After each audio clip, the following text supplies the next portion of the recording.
Let's have a look at the state of the differential on the w124 project. Now, the very idea of using an impact gun on spline drive bolts might horrify some people, but the fact is, the very reason spline drive exists because of its greater surface area and being able to deal with more torque than your vanilla hex drive bolts. So it's perfectly fine, so long as the bolt itself is clean and the bit inserts into it all the way. I think, in my opinion, it's safer than using a hand tool because you're less likely to have the bit go on an angle and strip the internals of the bolt head. So this worked for me, and I'm happy with how this worked.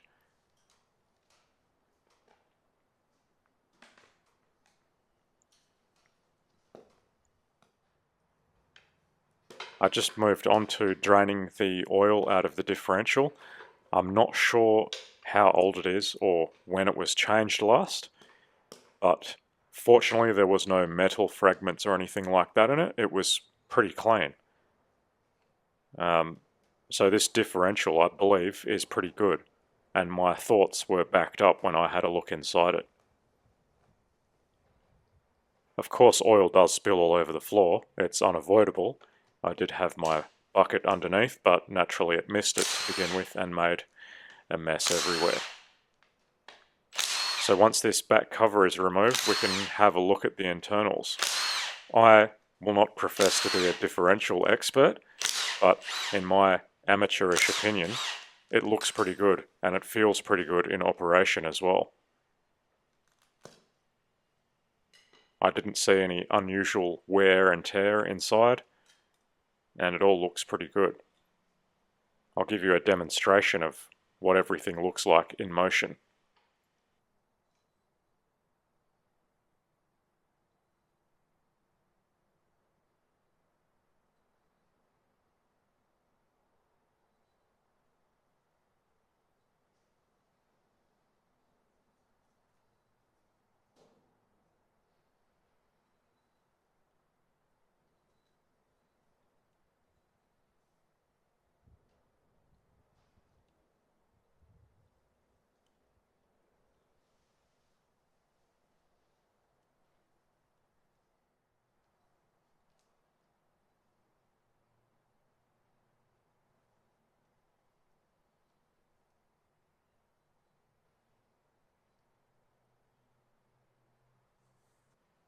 Do bear in mind this is a differential with more than 300,000 kilometers on it.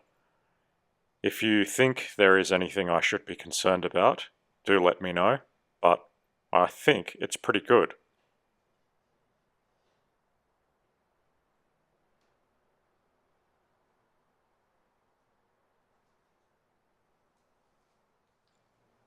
Unfortunately, the same cannot be said for these axle shafts. In my opinion, one of them at least, is absolute junk. This front one is very notchy in its movement, both the inner and the outer joint.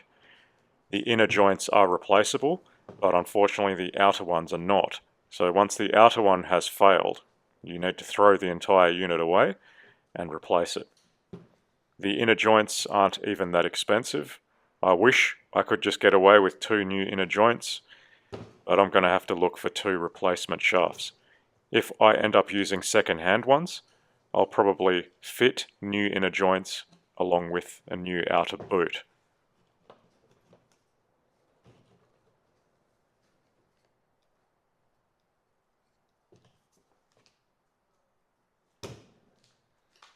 I then moved on to removing the left and right flanges. You have these little clips that you have to remove on the inside of the shafts of those flanges. I wasn't able to remove those on camera. I needed to get the camera out of the way and use a bit more elbow grease. And once they're out, the flanges come out very easily.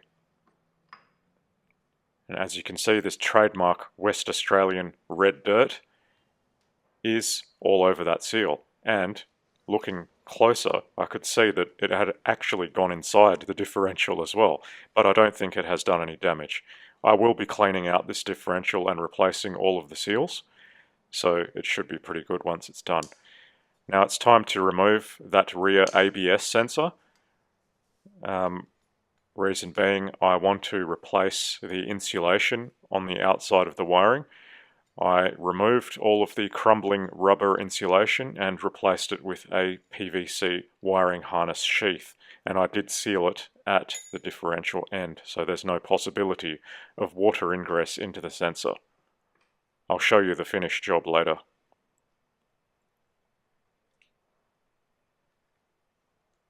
So there's just one O-ring on that sensor to replace when it comes time to reinstalling it later. I should have something lying around that will fit that. I will be replacing the pinion seal as well. What I'm going to do is not an allowed official method. I will just be tightening that nut up by hand, obviously not with the torque of the rattle gun, because it may crush the adjustment sleeve. There is an adjustment sleeve in there for setting the front preload on the bearing.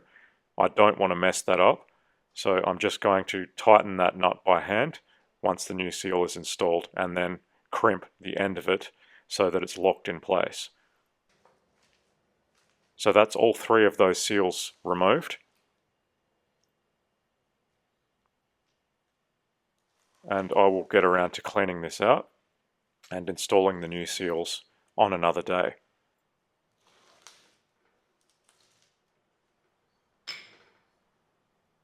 All of it's pretty straightforward.